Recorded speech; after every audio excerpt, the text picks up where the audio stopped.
Salute, everybody. Salute, salute, salute.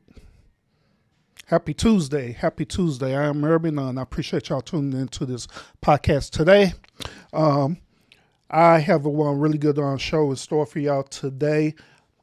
Um, I hope y'all will understand where I'm coming from when I'm talking about this particular topic. Now, this topic that I'm going to talk about this evening, it is one of these controversial type of topics. All right, the topic that I'm going to address to y'all today on this podcast, we're going to be talking about critical race theory. All right. Now, I don't know how many of y'all are familiar with critical race theory, but I'm going to be um, talking about this, and I'm going to give y'all the definition of what critical race theory is.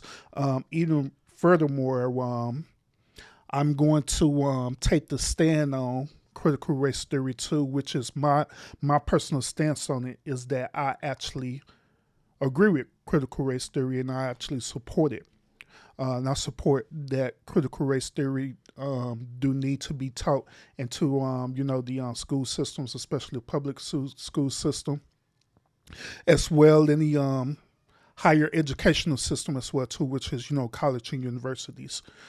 But however, by me standing firm on critical race theory, about my stance on it, I do believe that there are certain things that need to be tweaked in order for it to be beneficial for everyone.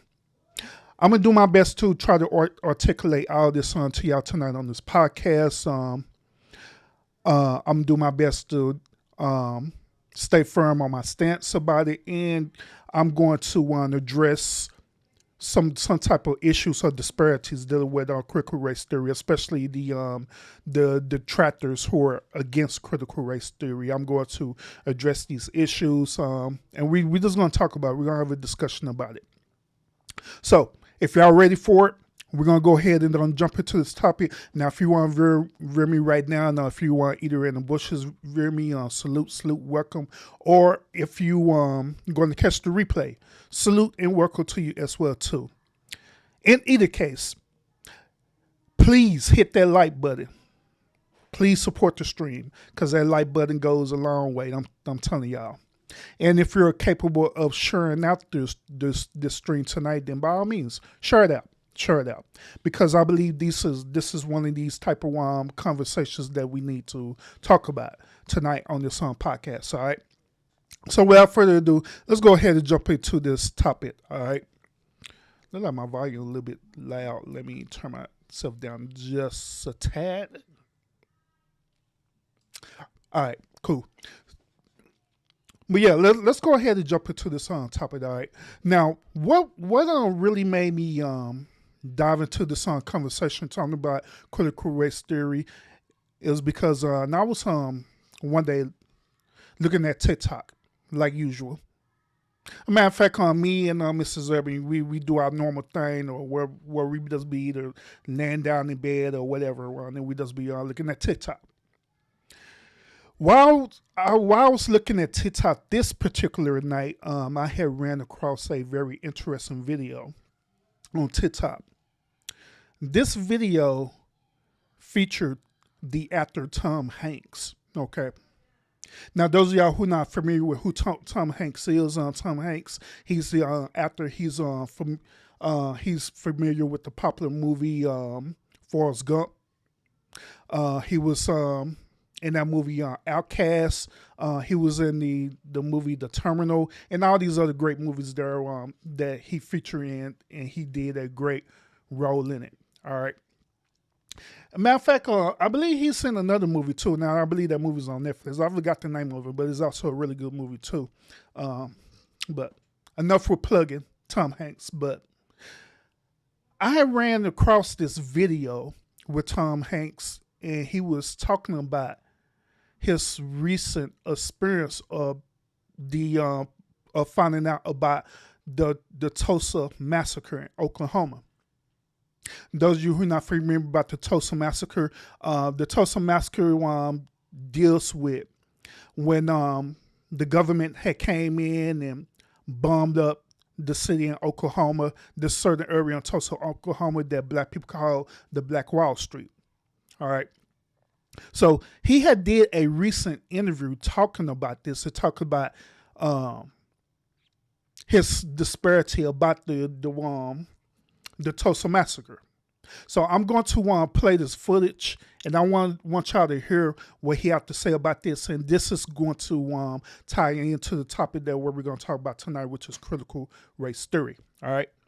So let's go ahead and clear up this footage, and I want y'all to hear exactly what Mr. Hanks had to say about this. I read a New York Times piece on a 100-year-old survivor of the Tulsa massacre. And my question was this: what's the Tulsa massacre? You know, I was taught American history every 3 years growing up. 5th grade, 8th grade, what comes after 11th grade, and then I studied in junior college, and I've read it ever since for pleasure. How is it that it wasn't until 2 years ago that I heard about the Tulsa massacre? How is that possible? I've heard about Custer's Little Bighorn. I heard about the Alamo. I heard about the Triangle Shirtwaist Fire. I heard about all kinds of disasters in which people died. But I had never heard about this thing that happened in 1921, only 3 years before my dad was born. In the same year that Donna Reed was born, we didn't hear about this thing that happened in which essentially one of the most successful black communities in America, Black Wall Street, in which everybody was not only burned out of their homes and their businesses, but then driven out of the city limits by an angry mob of, I'm sorry, white people. How is it that this was not taught to me? Because I tell you, at the age of 10, when I was in 5th grade, living in Oakland, California, that would have been a moment of enlightenment for me. That would have told me something very, very different about the city I lived in. Not just American history or the city of Tulsa. And it made me mad. It made me mad that somebody had somehow made an editorial process of what was appropriate for us to learn about our own American history. It made me angry that it took until I was, I'm 60, I'll be 66, just about 2 weeks after Juneteenth, I'll turn 66. And it took me 54 years in order to find this out. It's not right. It's not right, and it's doing a disservice to all of America in order to not point out some very, very simple, and dare I say it, facts that can be accepted. I don't want to overuse the word dispassionately, but it can be used dispassionately. That's what happened. Nobody alive today is guilty over of it. Nobody alive today is to blame for it, except perhaps the people who said, let's not talk about that. That's not right. We should be able to talk about all of these aspects, so they will teach us more of the fabulous story of our diverse history and understand where we all come from. I knew more about my Portuguese heritage than I did about being black and living in Tulsa in 1921. That's not right. It's not what an education should be, and it's not what the grand, I think, lesson of even something as basic as our Pledge of Allegiance should be, when we're going to dare to say the words, with liberty and justice for all. We didn't have a moment. That was not liberty and justice for all, and that's not right, and it made me mad. All right, everybody. That's on Tom Hanks. Now, once again, he is describing his personal disparity about not learning about what happened in the events of Tulsa, Oklahoma, with the Tulsa massacre with Black Wall Street. He was saying that through his educational experience, he never had the opportunity to learn remotely about any of this. He also stated that he learned about other American history events that occurred that was being taught to him. He also stated that in the end, he ended up just recently learning about this at his older age, which is, he said he's like 60 something now. Now, the reason why we're going to talk about this, and we also going to want to talk about critical race theory, is because I believe that what Tom Hanks is saying is absolutely true. I believe that it's valid. I believe that through his personal experience while he was growing up, through his upbringing, I believe that within his particular school system, whether if he was in the public school system, private sector, whatever the case may be, they have made a conscious choice to not teach about certain type of aspects that happen in history. Preferably in this situation, the Tulsa Massacre. The reason why we're going to talk about this is because through my experience as well too, as being, being a child all the way up to a grown adult, I also have experienced these type of disparities where in our curriculum, we learn more about American history and American culture, right? We learn about the different wars there was in. We learn about the civil wars and all these different things that happen in our country, which is fair. There's nothing wrong with that. But when it comes to talk about systemic racism, right? When it talks about not only that, but dealing with slavery that happened in this country, it's barely talked about in the curriculum. In fact, there's only a small portion of it that will be talked about in different curriculums, in different textbooks, preferably like in American history, government. Is on they only cover like a small portion of slavery. Maybe at the most, they'll cover just a chapter of it, and that's it. At the most. Then after that, it's on to more American history. So I believe what Tom Hanks is saying is very valid. I believe what he's saying is very valid. I believe that it needs to be taught. I believe that every aspect of American culture and history needs to be incorporated together.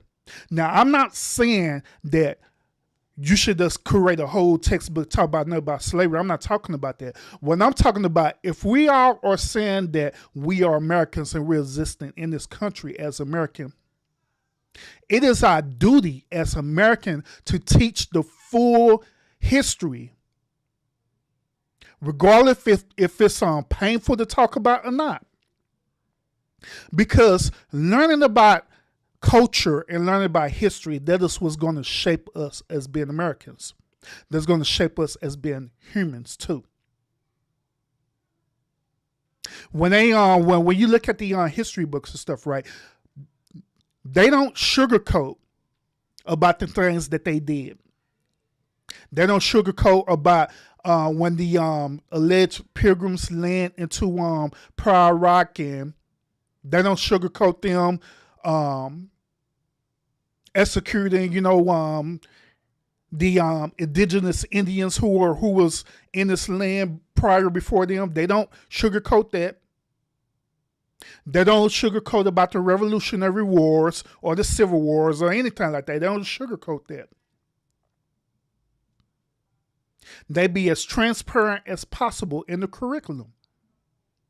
They show videos of different patriots who serve in this country, and they doing they patriotic duty to serve and protect this country. They show videos of it, reenactments of it. They have museums of it and everything. But when it comes to dealing with the issue of what happened during the antebellum era, what happened during slavery, then it's sugarcoated. It's swept under the rug. It's like, it happened. Get over it.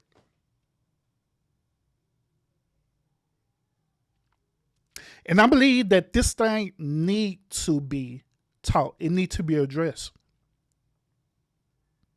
But here's the thing about it. I believe that it needs to be addressed in the same type of manner as though they're addressing everything else in American history. I don't believe that teaching about, slavery, teaching about, the antebellum, teaching about what happened with the Jim Crow laws and all these different things that happened. I believe that it don't need to be super graphic, but I do believe that it needs to be shared and taught in the curriculum. So generations and generations can understand where America came from and where America is right now and where America is going.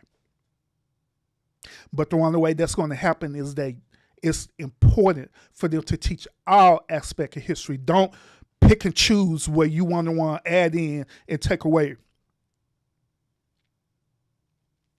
So let's dive into this. Let's dive into this topic about critical race theory. Because once again, like I say, I am a strong advocate about critical race theory. But however, I'm also a strong advocate about how the way it should be taught.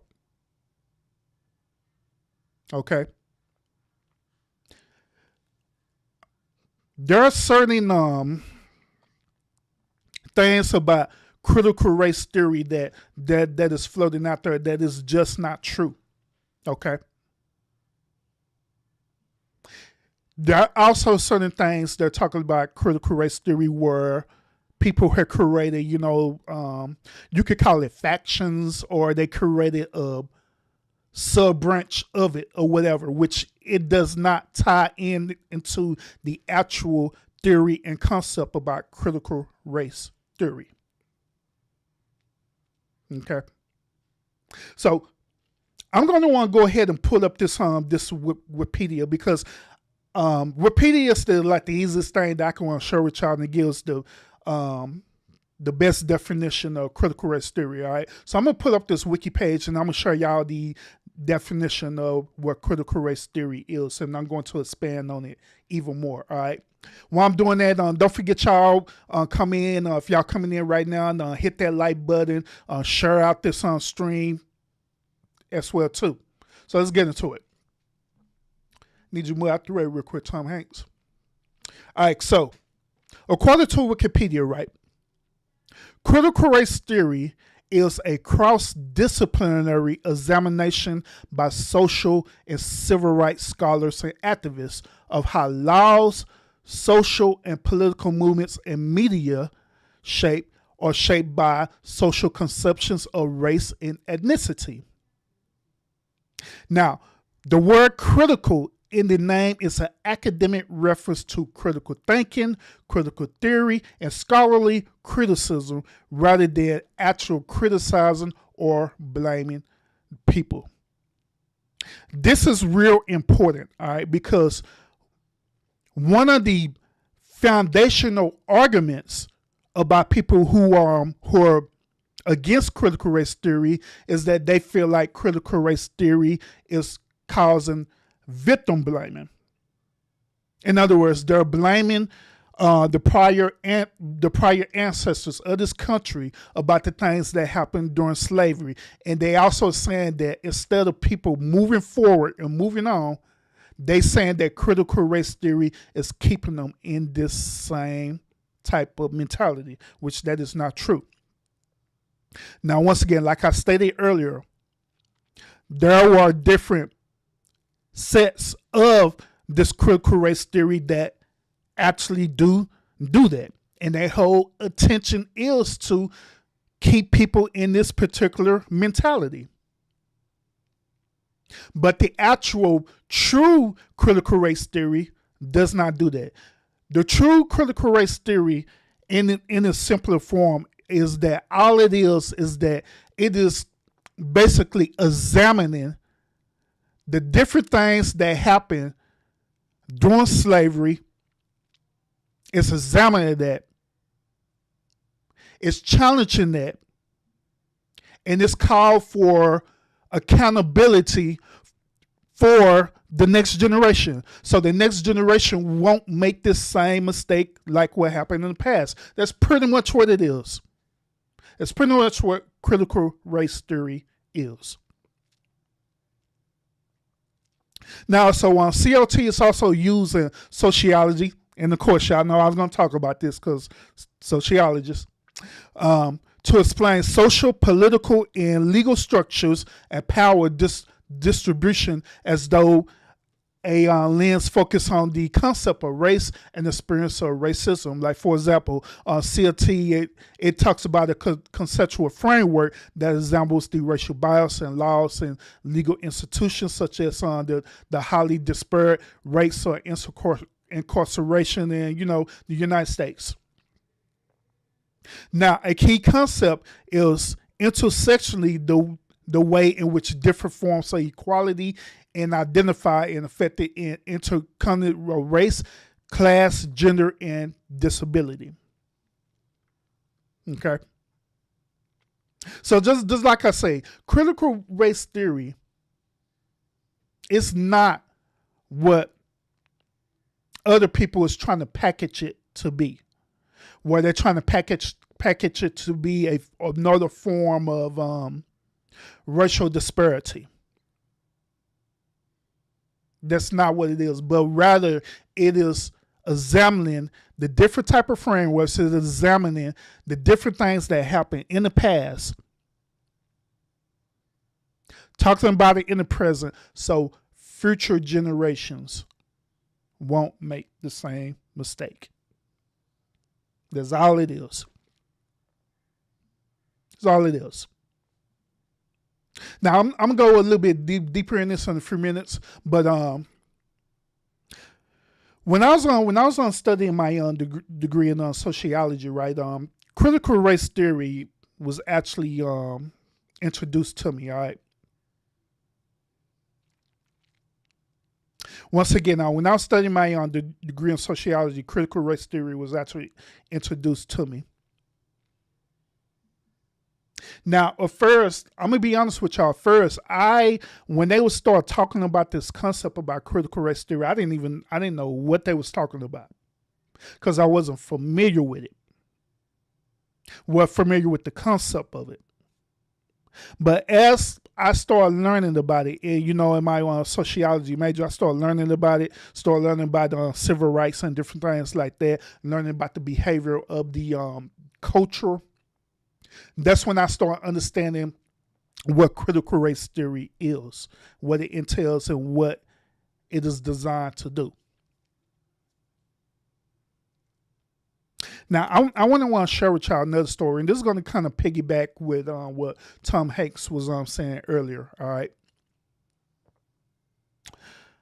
I remember when I was 10 years old, probably about 10 and 11 years old. I remember the school that I attended, right? I remember that every year while I was going to that school, the school would stop and have what is known as Black History Month. Okay. So we'll have this on Black History. We'll have this on Black History Month and stuff, right? So within Black History Month, we'll be talking about, we'll cover things about, Martin Luther King, Malcolm X. We'll talk about the Black Panther Party. We'll talk about things that happened in the antebellum era. We'll talk about racism. We'll talk about the Jim Crow laws. We'll talk about, segregation and all that in that whole entire month. But the thing about it was that the teachers who was teaching us, right, they would literally program us into this type of disparity about what was happening to, us as Black people. How the way they was doing it was that they was showing us videos of people getting hosed down by the police.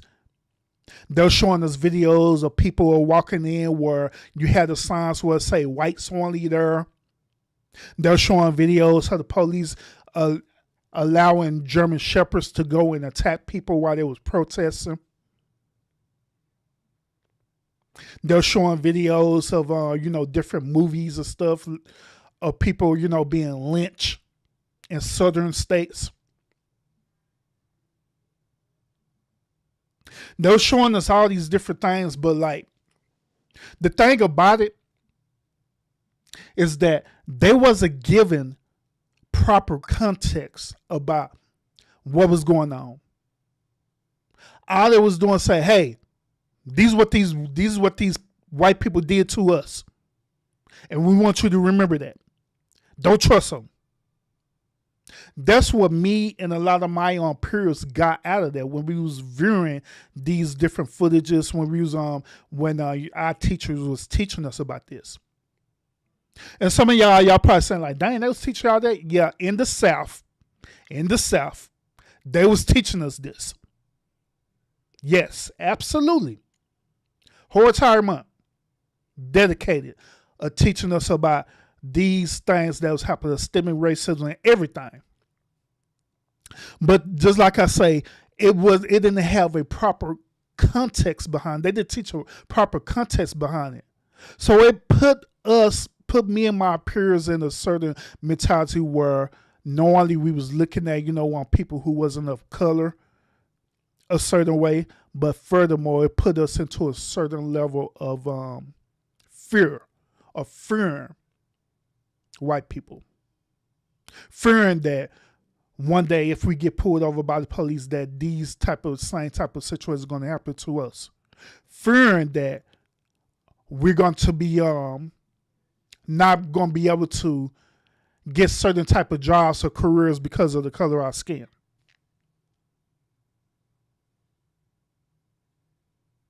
Now, the reason why I'm mentioning this to y'all is because this is one of the arguments that they are talking about who are against critical race theory. Now, in this particular argument that I'm talking about right now, through my personal experience dealing with that, I can understand where they're coming from because, once again, me being young, the very first time I was introduced to this was roughly when I was like about 10 years old or so. I was in middle school, I believe. So that was my very first time being introduced to this. And from there, it kept reoccurring every single year while I went to that school. Every single year, the same thing, rotation. Without proper context about what's happening. So in that situation, I can understand once again where, the critics who are against critical race theory, when they talk about that, I can understand where they're coming from. It's because I experienced something like that. But however, this particular experience should challenge ION educators to introduce this topic in a way where it could be packaged, in a way to it gives proper context. Yes, this happened, but however, this is not how the way it is now. We as Americans is learning from the mistakes that we did in the past, and we moving forward in the present to create a proper future. Now that's introducing critical race theory in proper context versus just throwing it out there and saying, this is what it is. Evil. No.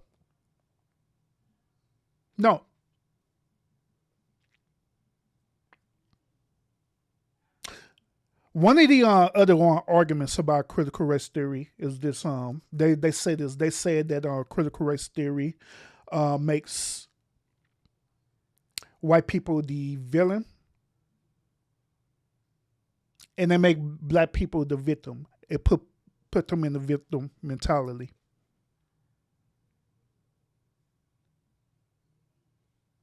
I want to let y'all know that's not entirely true. The reason why I know that that's not entirely true is because once again, like I stated earlier, it's based on how the way it be packaged. It's based on how the way it's been taught. It's based on how the way it could be articulated.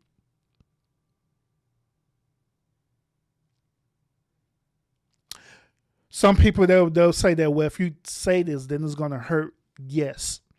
When I was young and I seen the different type of disparities that was happening with my one ancestors of this country, yeah, it hurt. It hurt like hell.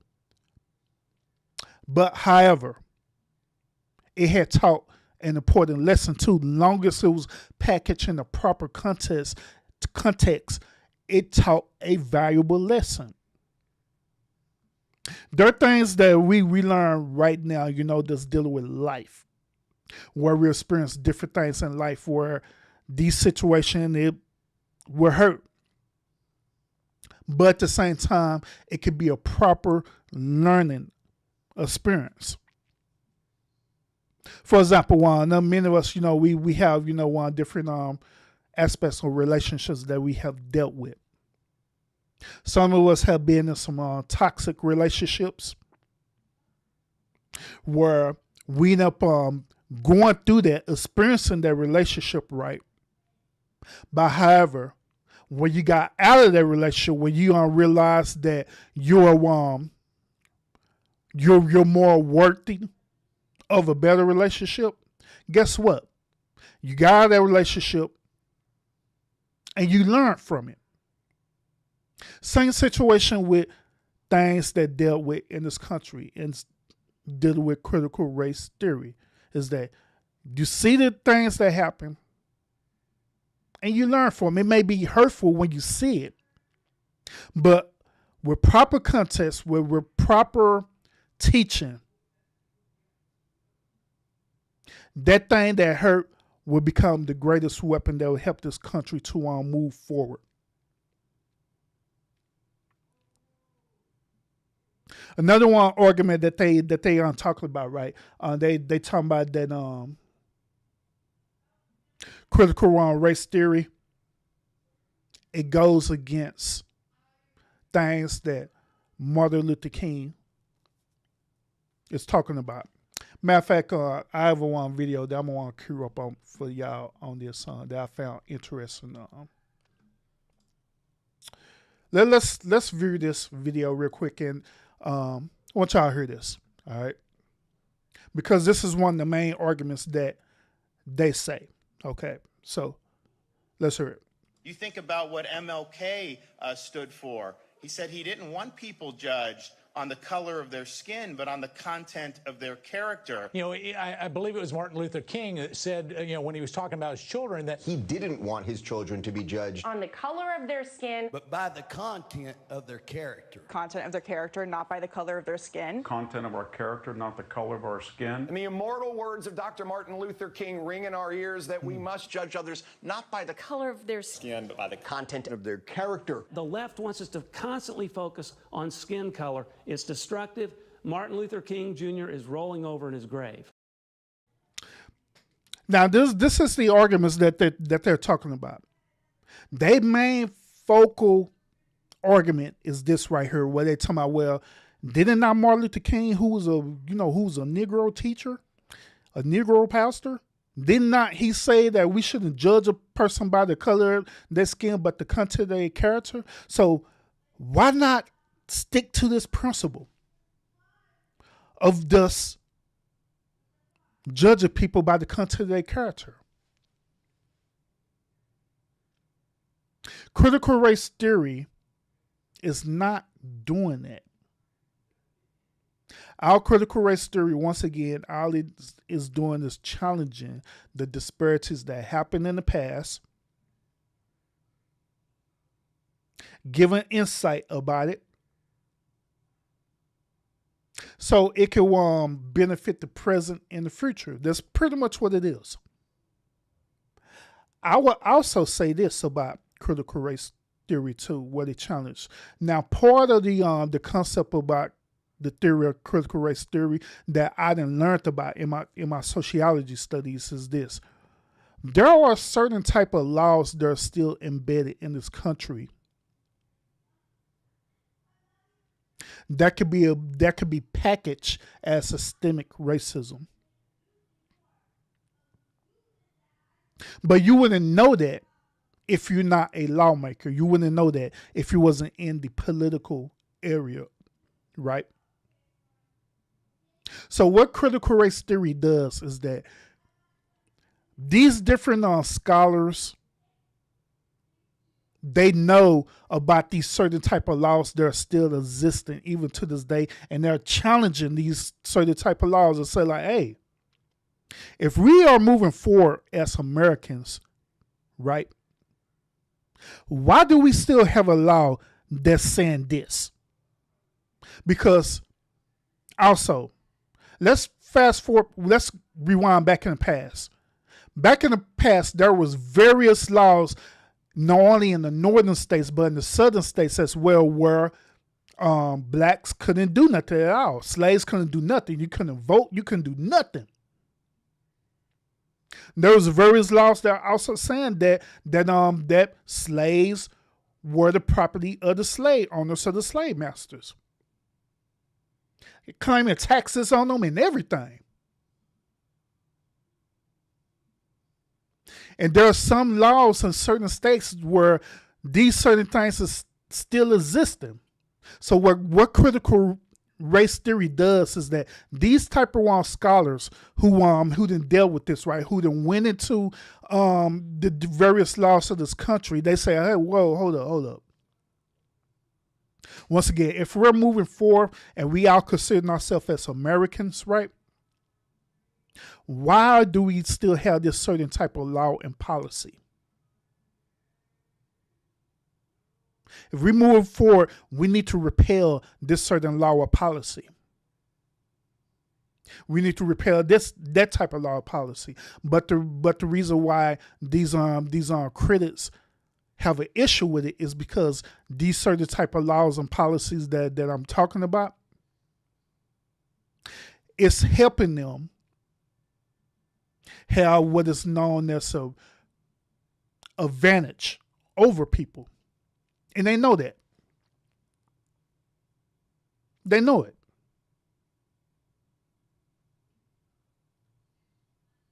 So therefore, that's one of the reasons why they want to have pushback on it. Because that's what critical race theory is challenging. If we're going to do better, then we're going to do better. It has to be across the board. It can't be where you pick and choose where you want to do better. So going back to what I was talking about with Dr. Martin Luther King, they keep using this, talking about we need to judge a person by their character. Right? I'm curious to want to know why they made this argument, right? Making this argument, but however, do y'all know that this argument came from Dr. Martin Luther King, I Have a Dream speech, right? And out of everything that he mentioned in his speech, right, they only quote this one particular part of his speech. But also, do y'all know that Dr. Martin Luther King actually had retracted what he said on his I Have a Dream speech? Do y'all know that? Yeah, he actually retracted what he said because he thought about it. He like, hold up. They sitting up here using this particular thing and it's not helping. Matter of fact, it's better for y'all to hear Dr. Martin Luther King said rather than me saying, because I don't want y'all to think I'm lying about this, but he did. And so let me show this to y'all real quick. He actually did. He actually retracted what he was saying about this, all right? So let me show this to y'all real quick, what Dr. Martin Luther King said. Now listen carefully of what he said. I must confess that that dream that I had that day has at many points turned into a nightmare. And I've come to see that we have many more difficult days ahead, and some of the old optimism was a little superficial, and now it must be tempered with a solid realism. I must confess. Now, why would he say that? Why would Dr. Martin Luther King say that? Why would he say that? The reason why, through my perspective, why he said that is because he noticed that after he did that politically correct I Had a Dream speech, right? He realized that the words that he was saying, instead of doing what he wanted to do, which is create equality, which is create understanding, right? What it did, it created a cushion. It created an excuse rather than a solution. And so he realized that, right? He realized that, and so now he's like, man, I'll let y'all hear it again. I must confess that that dream that I had that day has at many points turned into a nightmare. He said it turned into a nightmare. And I've come to see that we have many more difficult days ahead, and some of the old optimism was a little superficial, and now it... He was saying that the one optimism became superficial, meaning that it became a pipe dream. must be tempered with a solid realism. Now, then he's saying that, hey, this thing here, instead of it being this fake superficial thing where everybody is trying to package it to be now, it's now time for this thing to be real. Meaning that this thing is not just for something that you could just try to make it be what you want it to be. But he was saying that this thing, this dream that he was talking about, it's crucial that it needs to be taught and it needs to be real. That's what he's talking about. But instead, people was taking it and packaging it up in a way where it benefits them. Matter of fact, don't this sound familiar? Don't this sound familiar, y'all? Well, now how familiar this sound? Don't this sound familiar of how religion is in this country? Now we all know that Dr. Martin Luther King, he was a minister, right? But don't this sound familiar how religion is? Where people, instead of people understanding the basic foundation principles of religious teachings, which is common sense, which is treat your neighbors how the way you want to be treated, with respect, and take care of yourself.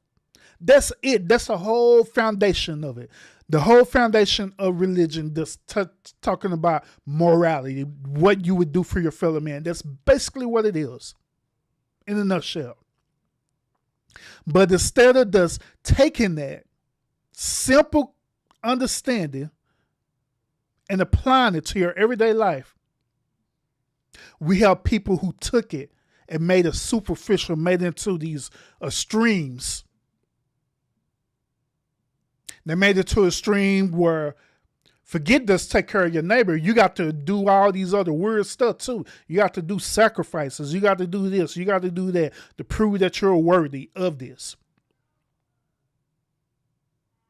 And this is the same type of dogmatic concept that they're trying to do with critical race theory. That the simple foundation of critical race theory, it is as simple as night and day. Scholars come in challenging various previous laws that was established by the founding forefathers and challenging that. It is that simple. And saying like, hey, if we are moving forward, y'all need to move forward on these laws. If we're moving forward, this concept do not need to be forgotten about. A matter of fact, it's interesting too that they say that critical race theory is something that could be harsh, right? It's something that they just want to forget about, right?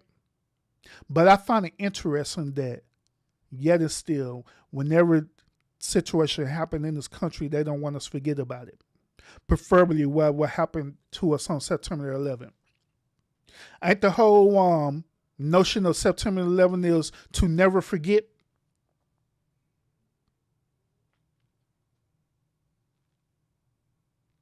But this is what I'm talking about, where these type of people, they want to pick and choose, cherry pick what they want you to what they want you to forget and not forget. They want you to forget about slavery, but they want you to never forget the things that happen in this country.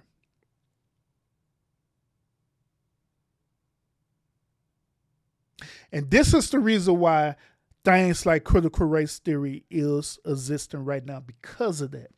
Because we don't want to have this honest, tough conversation, and we don't want to be honest and realistic with each other and say that, hey, this is what really happened.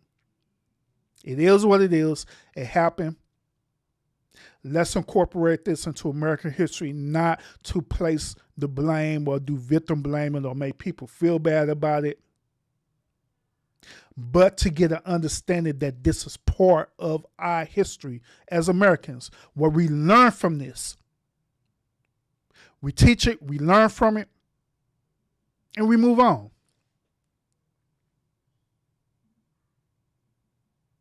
But unfortunately, like I say, it's just like with religion. And this is the reason why, like, y'all been following my podcast and I've been talking about religion. This is one of the key components to why I say that I'm not religious at all. That I don't follow religious practices, period. It's because of the dogmatic teachings behind it.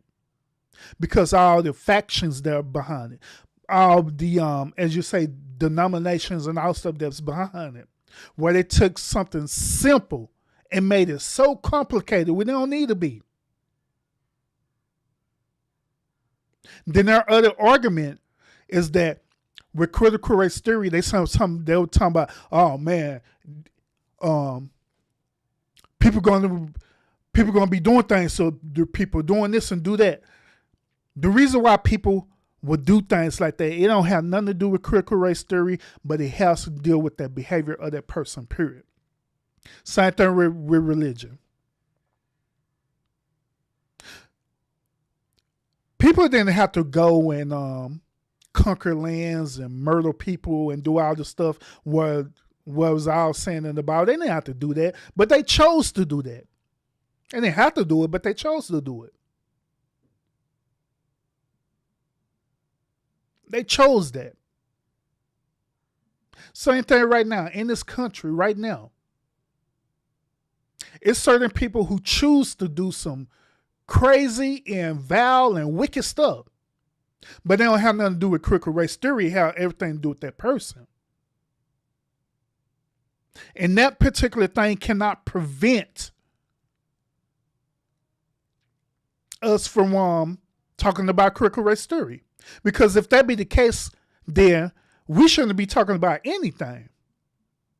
No critical race theory, no religion, no business, none of that. Because it's going to be so hypersensitive where it's going to cause people just to go crazy.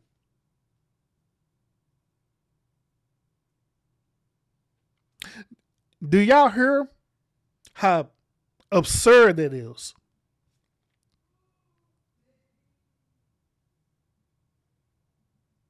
So whenever these people do the things that they do, we need to address that person. We don't need to put that person in the category of the whole entire thing. And which is case in point.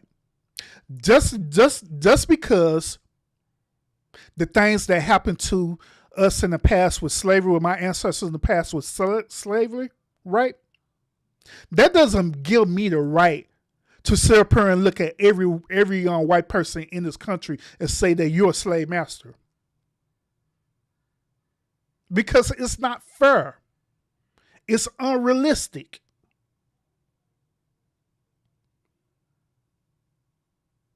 That's like a white person putting me into the category, right, and saying that all black people are lazy. It's unfair and it's unrealistic.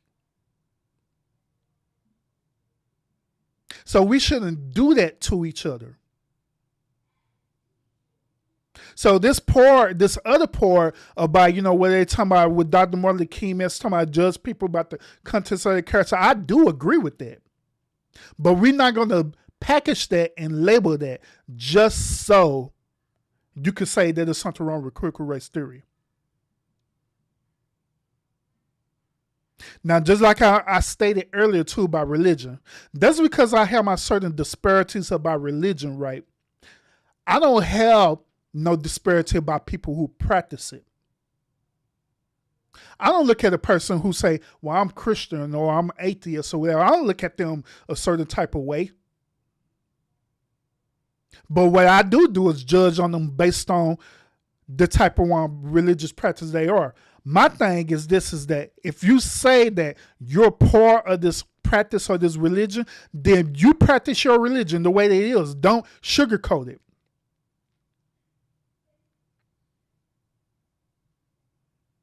Same thing with what we're talking about with critical race theory. Don't sugarcoat it. Sour Patch, what's up with it? Salute. Appreciate you supporting me. Thank you for the thumbs up. But same thing with critical race theory. It shouldn't be just sugarcoated. If you're going to be about it, then be about it. Tell the truth.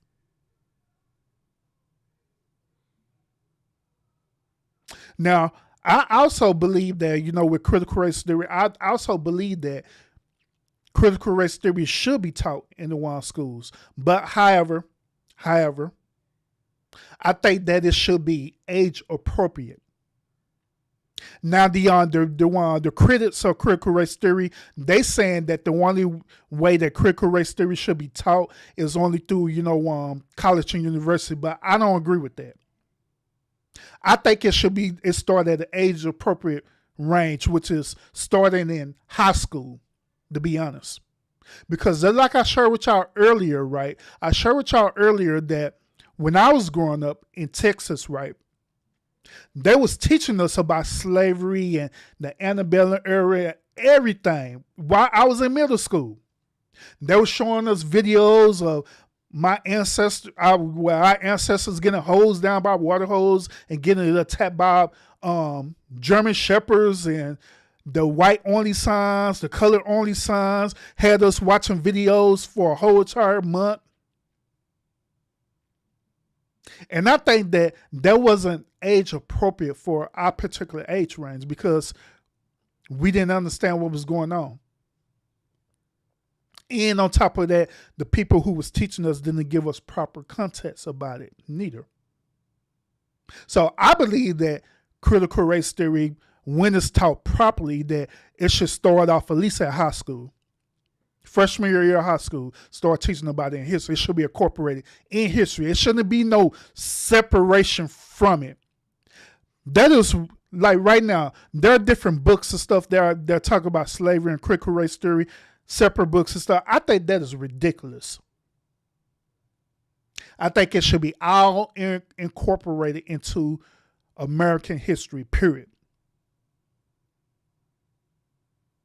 Now, like I say, when I was in college, right, when I was doing my sociology class, right, like I say, I kid y'all not, the books that I was looking at talking about American history, I took American history, I took government, I took world history, all type of different historical things. And I kid you not, every book that I looked at, it only talked about slavery, like about 1 or 2 chapters, and that's it. The rest of the book is talking about American history. That is ridiculous. That is absolute ridiculous.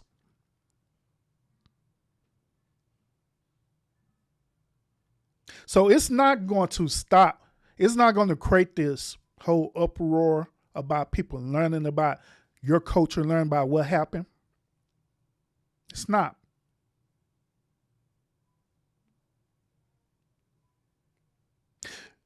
Throughout my studies, right, they had updated, different curriculums, right, where they talk about, the feminist movement, They talk about the the different levels of the feminist movement, and they do a whole full chapter about it. So why is it okay for that to do a whole chapter about that, and do a whole chapter about other things like the LGBT movement and different things, different other things, right? But when it comes to talk about one of the most critical things that happen in this country, why is it only deserves a couple of pages and that's it? And it happened for so long too. That's the crazy part about it. The other stuff I mentioned, like the LGBT and the feminism, stuff like that, that's recently happened. It wasn't like years and years and years versus slavery. So I believe they need to be talked about. And just like I say, the reason why I need to be talked about is so our future generations can understand what happened with us as a country, as a nation in America, so we won't make that same mistake again. But if you dismiss it and you tell people to forget about it, and generations forget about it, right? And guess what? You're going to have a whole generation that ain't going to know nothing about what happened in the past. Especially if you just completely delete it out of American history. They ain't going to even know about what happened, right? And guess what? Some politician or lawmaker, wherever, they're going to, or even, God forbid, the president will be like, hey, let's enslave people one day. Not knowing that this thing already didn't happen before. So that's why it's there. So we can move forward, so we can understand what it is. There's another one component that they was talking about the one critical race theory too. They was talking about that the one critical race theory teaches about the superiority complex or supremacy. Now, I have talked about this in my podcast too before about supremacy. And I had clearly stated about this is that supremacy does not equate to a certain race, but it equates to a certain behavior. It doesn't equate to a certain race, but it equates to a certain behavior. Back in the past, when the slavery and the Jim Crow and all that stuff was going on, it wasn't based on because white people was doing it. It was based on the behavior that was taught behind it.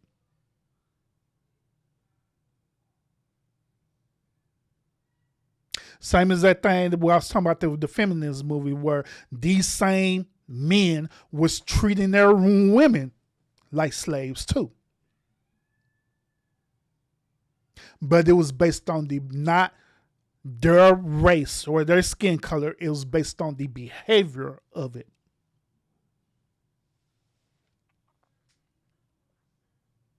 And so supremacy can change when people understand what it is.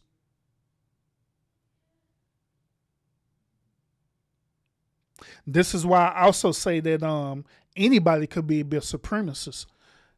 And I actually had debate with people, especially black people, because for some strange reason, black people believe that they can't be a supremacist for whatever reason. I don't know why they think like this, but they believe that they can't. They believe that it's impossible. But that is not a lie, because superiority disorder is a behavior. It have nothing to do with the race.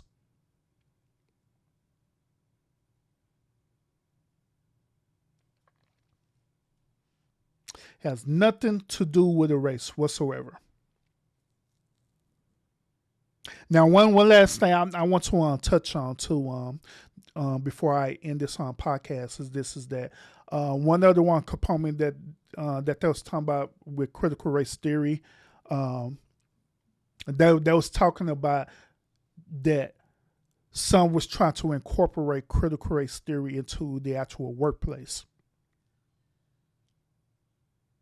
Now, I have heard that it's some private sectors, private companies who are using critical race theory as part of their policy. Is there something wrong with them doing that? To be honest with you, no. As long as they're following the civil laws, then no. But me personally, right, in that situation, I don't believe that critical race theory should be taught in the workplace. Not like that. Because there are already civil laws and labor laws that are already established in the workplace. So if it's already been established and it's working, you don't need to reinvent the wheel. Keep the wheel how the way it is if it's working. What I'm talking about, like for example, at my job right now that I work at, every single year we go and do a training, what is known as a civil rights training. And in the civil rights training, we learn about work rules, we learn about the one policy, we learn about different things that we can and can't do to people, which is dealing with, any form of discrimination, any form of harassment. We learn about these different type of policies every single year. And these policies is federal. The one company, the job that I work at, they are mandated to do this because it's by law that they have to do this. And many other companies, probably if you're working, I'm pretty sure your company do it too, where you have to take a civil rights training every single year.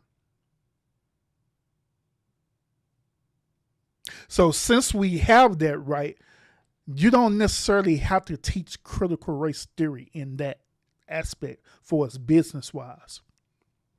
You don't have to teach it to your employees like that when it's already been established. There are so many different labor laws, OSHA, all these different other labor laws that are already been established and is working. So I believe that if you're trying to add a component of critical race theory to it, what it's going to do is that it's going to corrupt the wheel. There's one other thing that I learned too in my sociology studies is that I learned about not only marketing, but also business marketing, but I learned about what is known as organizational behavior, right? And the whole key component about organizational behavior is that we as sociologists, we'll examine the behavior of the employees, right? And basically what we do, we'll create, different policies and stuff, right, where we could get the employees to work effectively in the company. That's basically what we do. So if you're working in different policies that your company have, like these policies that they have, like work rules and all these different things, guess where that came from? You guess it. For sociologists.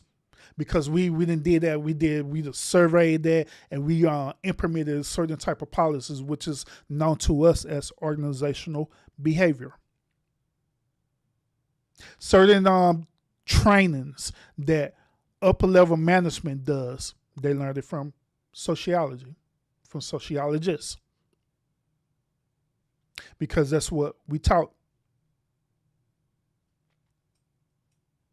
So that's why I'm saying that you don't need to reinvent the wheel when it's already effective, it's already working. So yeah, I don't agree with critical race theory being in the workplace like that, but hey, each to their own. If that particular organization or business want to incorporate that and how way they do it, and that's up to them. But I know that by doing that, it's not going to be good. It's not going to be good at all because it's going to create more adversity instead of diversity.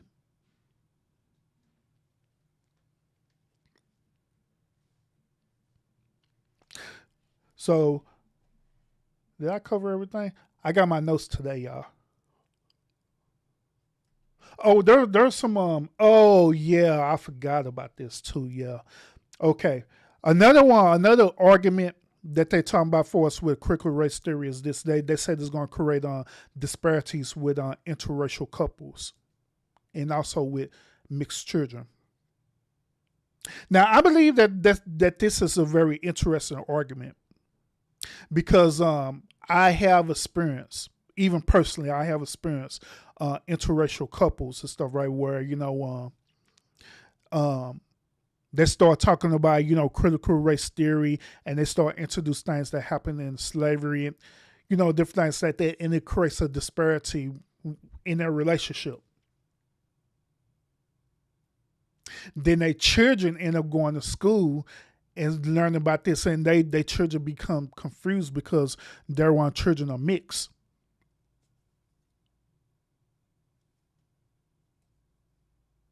So the question is that how would an interracial couple will be able to effectively articulate critical race theory to their not only to their household but to their children?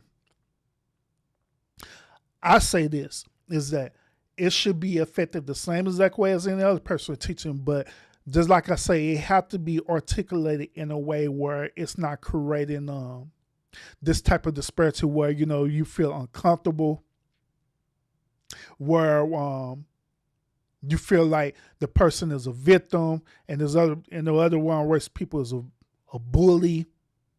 It's all based on how the way you say it, in other words, or how the way you package it.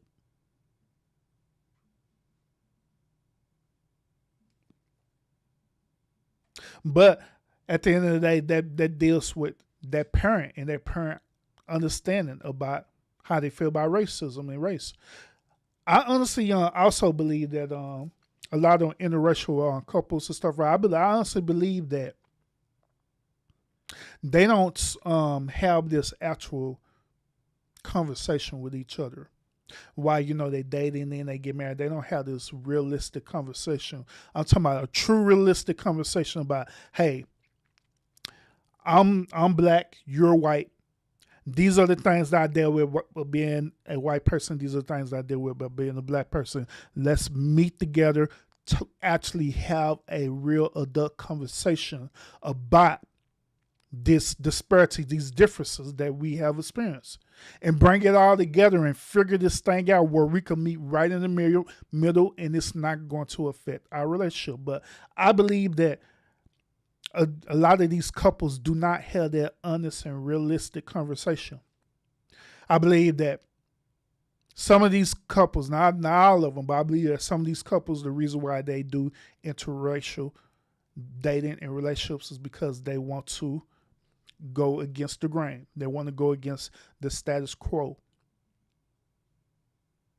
Others do it because of their personal experience with the same said race that they was dealing with. Like, say for example, a white dude had bad relationships with another white woman, and so he don't want to date white women no more because of his issues with them. Same thing with a black woman dealing with black men, right?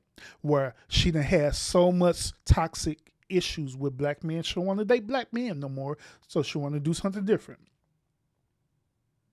And so they end up meeting with that type of concept. Now, is everybody like that? No. But I know that certain people are like that. And so when they get together, that's why I said they're not having this realistic conversation of dealing with their different disparities. They just hoping that love is going to carry them through. And so they end up doing it. Now, am I against interracial relationship? No, I'm not. I'm not Dr. Umar. I'm not against it because at the end of the day, A man is a man, a woman is a woman. It really don't matter about your race, to be honest to me personally. It don't matter about your race. What matters to me is the mutual respect that a man and a woman have for each other, regardless of the color of your skin. But that's my perspective about it. So no, I don't have no issues about interracial relationship. I don't trip about like when I see interracial couples, I'm like, ugh. But I have been around people who do that, preferably women, especially black women who does that. Where they see another black man with a white woman, like, ugh, with her? You see this?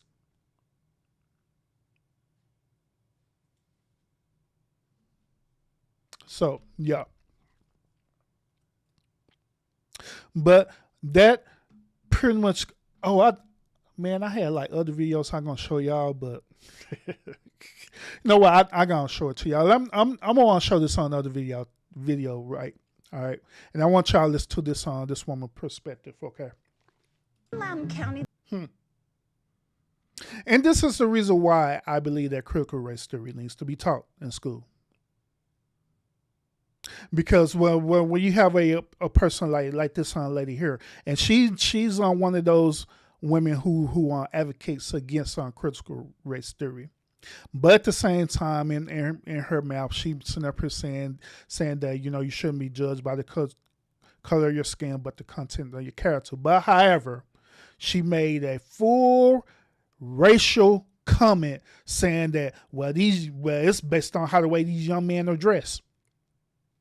And the other lady, she made a specific claim saying that black men, in her rebuttal on this, talking about it's how the way they dress, how the way they present themselves. So if we are using this argument and stuff, right, saying that it's about their character, right, then by proxy, right, how the way they dress shouldn't have nothing to do with their character, right? If you get to know their character. And that's another thing too, is that you have to get to know a person's character. I'm going to say again, you got to get to know a person's character. It is impossible for you to know someone, get to know a person's character just by observing them within that moment.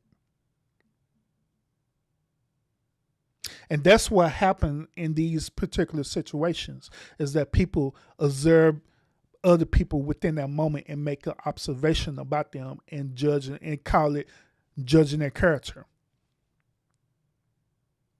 It could be young men out there right now who dress a certain way, they could be walking around with their pants sagging and stuff like that, and they could be doing that because it just culture, it just the style to do it.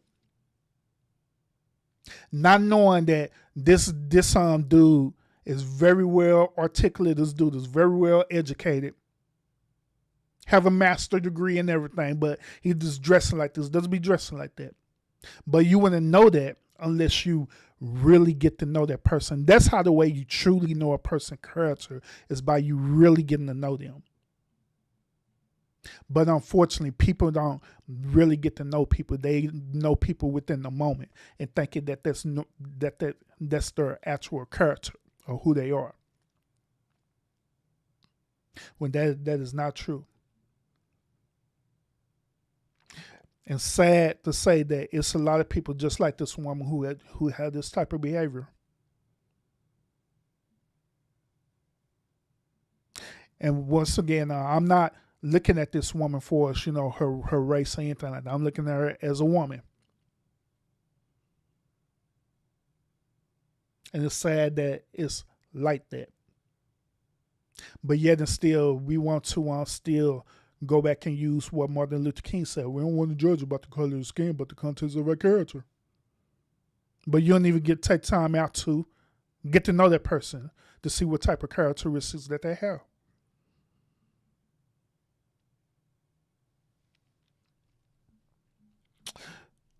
But yeah, I want to share that with y'all. I already did Martin Luther King, and I did this one too. I forgot to talk to y'all about Kimberly's show. Now, Kimberly, this will be my last video tonight. But Kimberly Shaw, she's one of the founders of critical race theory. All right, and I want y'all to real quick hear her definition of what critical race theory is. All right, and we're gonna wrap this up.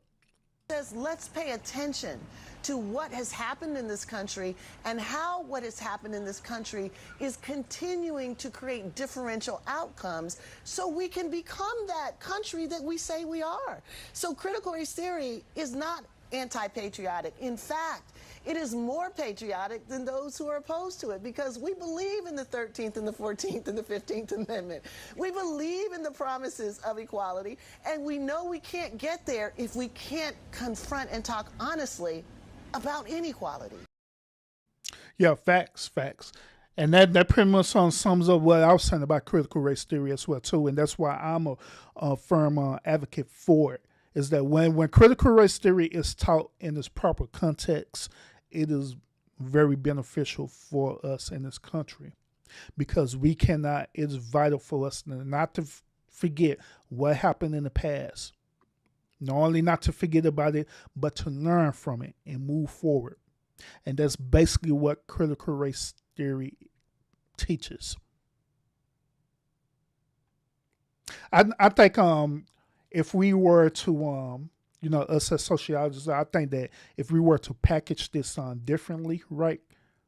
I think we should simply say that critical race theory is the foundation of us moving forward from things that happened in the past. Just that simple. Learn about it, move forward. But you cannot forget about it. So yeah, just like I say, I'm an advocate of firm advocate of believing in critical race theory. I believe that it can be very, very beneficial if it be taught in a proper context. Now, all this fear blaming and fearing that it's gonna do this and that and doing that and that. Some things it can't be prevented because it's based on the person or behavior. Just like I made a point about religion. And I made a point about religion saying that now religion religion per se is not a horrible thing, but it does the people that make it be what it is. Make it be more than what it is. Same thing with everything else that we learn. Critical race theory, law, everything. Sometimes we as humans, we make things way more complicated than what it need to be. And we tend to do that a lot with everything we do on relationships.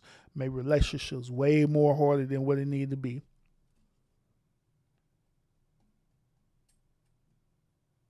Learning to get along with each other. Understanding that at the end of the day, we are human.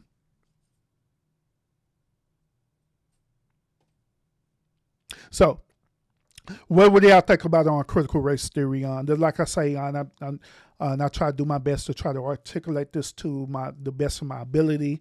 I didn't want to go into this using a lot of textbook lingo and language behind this, but rather I wanted to try to make this as simple as possible to where y'all can understand my stance on this about critical race theory, and I believe that it's very important for it to be taught in the curriculum, properly taught in the curriculum. So what y'all think about it? Do y'all agree with critical race theory? Do y'all agree that it need to be taught in the schools, or you're or you're against critical race theory? How y'all feel about that? Y'all could go ahead and drop y'all comments in the chat and let me know.